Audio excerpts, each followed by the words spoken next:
Hey guys, welcome back to How to Maximize. In this video, I'm going to show you how to deactivate Facebook account.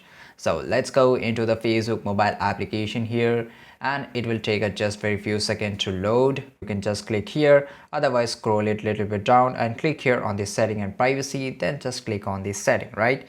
And here, this kind of interface will open. So just go to the access and control here, and after going to the access and control, it will just open. So I will refresh it up, and here you can see the option is got that is a deactivation and deletion, right? So just click on the deactivation and deletion, and after that, if you completely deactivate your account, which is a temporary, and here is a delete option that is a permanent, right?